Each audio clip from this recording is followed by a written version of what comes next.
¿Qué tal, queridos amigos? Con el gusto de siempre les saludo en este su programa El Encuentro con la Palabra. Las cápsulas anteriores hemos iniciado el tiempo de la monarquía, este tiempo privilegiado donde Israel encontrará unidad y sobre todo fortaleza. Y hemos visto cómo Dios llamó al primero de los reyes, a Saúl, un rey ciertamente elegido por Dios para darle forma a ese pueblo, irlo uniendo poco a poco, pero un rey con muchos temores, un rey que en todo momento desconfió de uno de sus mejores soldados, David, y que gran parte de su tiempo lo dedicó a perseguirlo, a querer eliminarlo. Decíamos cómo Saúl es expresión del hombre inseguro, del hombre que carece de esa fortaleza para hacer las cosas bien. Y sobre todo recordemos que lo que más dañó al rey Saúl fue el pecado de la envidia, que no solo produce tristeza, sino que es el más triste de todos los pecados, porque carcome y destruye el alma del rey.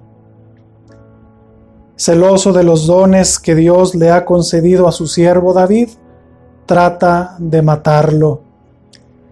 La envidia no afecta en primer lugar al poseedor del carisma, sino ante todo es un reclamo a aquel que le concedió el don, a la bondad y a la misericordia divina.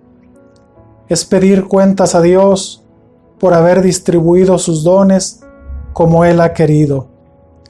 El fondo de la envidia es una triple pregunta que se le hace a Dios. ¿Por qué eres bueno? ¿Por qué le diste este regalo a Él? ¿Por qué hiciste con lo tuyo lo que quisiste? El envidioso se entristece porque Dios es bueno con los demás, como si con nosotros no lo hubiera sido, y además se lo reclamamos. Así termina pues la historia del rey Saúl, un rey que pudo hacer cosas más grandes y sin embargo se dejó invadir por la envidia. Hoy quisiera proponerles otro de los grandes personajes de la monarquía, quizá el más grande de todos, el rey David. Un hombre, un joven también escogido por Dios, se le llama el rey modelo de Israel y tipo del Mesías, que de su mismo linaje nacerá. Todo rey que se conforme a la figura de David será juzgado por la historia como el rey bueno. Quien no se le parezca será reprobado. David era un pastor, hijo de Jesé, nacido en Belén. Es elegido y consagrado para suceder a Saúl. David es un hombre según el corazón de Dios, que canta, ora, llora, baila y ama.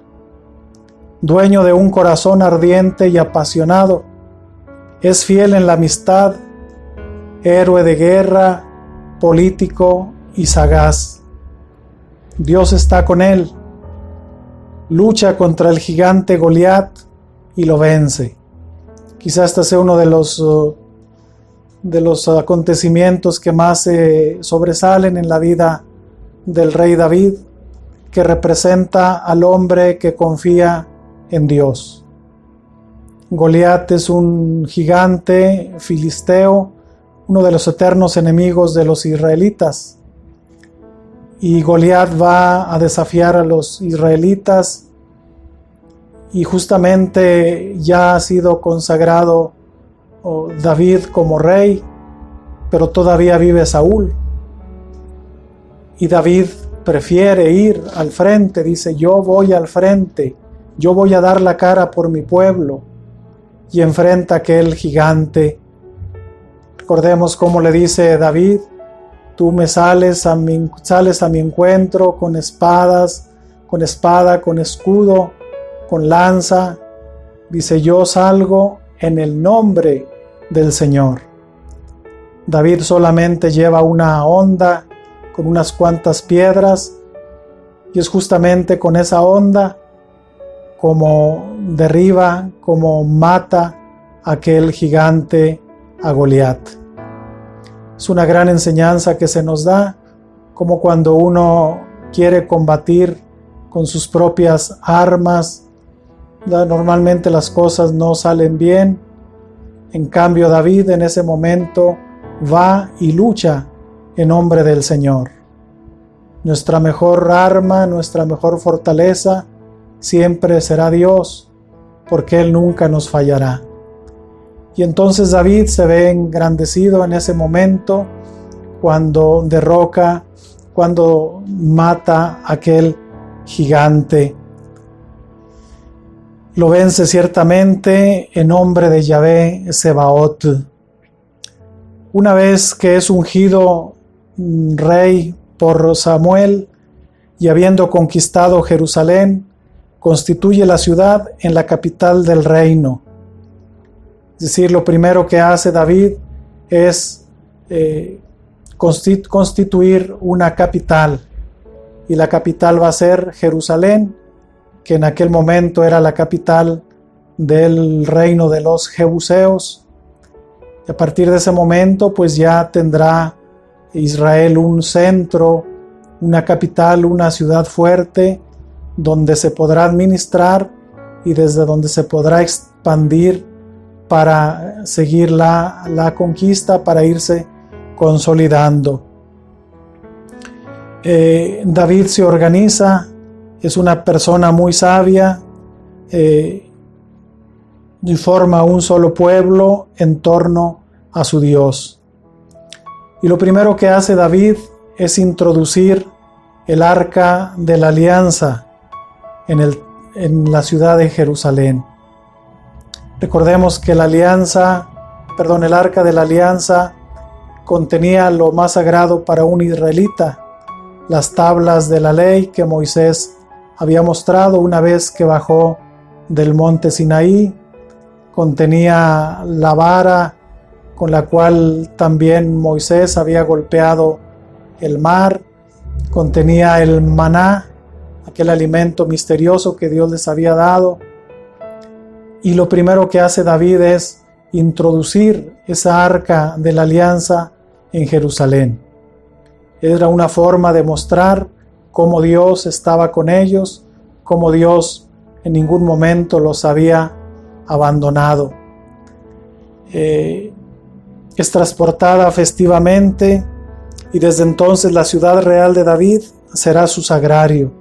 Su corazón ardiente, generoso, lo impulsó a construir una casa a Yahvé, su Dios. En un primer momento, su amigo el profeta Natán aprobó el proyecto, pero recordemos que esa misma noche la palabra de Dios le reveló cuál era la voluntad divina.